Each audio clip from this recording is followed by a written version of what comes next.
And I tried hard to be proud of my service, but all I could feel was shame. And racism could no longer mask the reality of the occupation. These were people, these were human beings.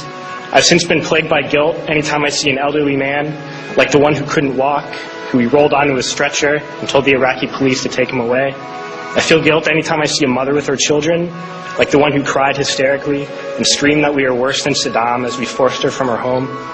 I feel guilt anytime I see a young girl, like the one I grabbed by the arm and dragged into the street. We were told we were fighting terrorists. The real terrorist was me, and the real terrorism is this occupation. Racism within the military has long been an important tool to justify the destruction and occupation of another country. It has long been used to justify the killing, subjugation, and torture of another people. Racism is a vital weapon employed by this government. It is a more important weapon than a rifle, a tank, a bomber, or a battleship. It is more destructive than an artillery shell, or a bunker buster, or a Tomahawk missile. While all those weapons are created and owned by this government, they are harmless without people willing to use them. Those who send us to war do not have to pull a trigger or lob a mortar round. They do not have to fight the war, they merely have to sell the war. They need a public who is willing to send their soldiers into harm's way. They need soldiers who are willing to kill and be killed without question. They can spend millions on a single bomb, but that bomb only becomes a weapon when the ranks in the military are willing to follow orders to use it. They can send every last soldier anywhere on earth, but there will only be a war if soldiers are willing to fight.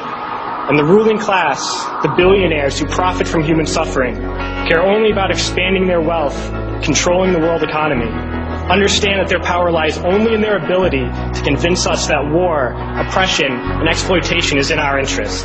They understand that their wealth is dependent on their ability to convince the working class to die to control the market of another country. And convincing us to kill and die is based on their ability to make us think that we are somehow superior. Soldiers, sailors, Marines, airmen have nothing to gain from this occupation. The vast majority of people living in the U.S. have nothing to gain from this occupation.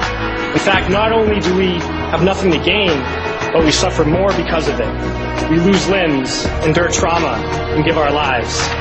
Our families have to watch flag-draped coffins lowered into the earth. Millions in this country without health care, jobs, or access to education must watch this government squander over $450 million a day on this occupation.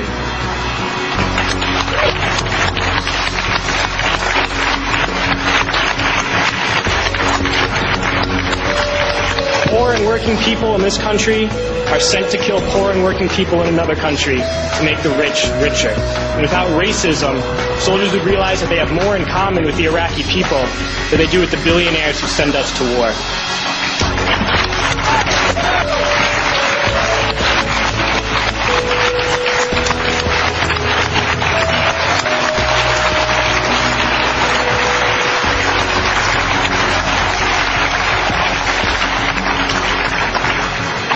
I threw families onto the street in Iraq, only to come home and find families thrown onto the street in this country, in this tragic and unnecessary foreclosure crisis. We need to wake up and realize that our real enemies are not in some distant land. They're not people whose names we don't know and cultures we don't understand. The enemy is people we know very well and people we can identify. The enemy is a system that wages war when it's profitable.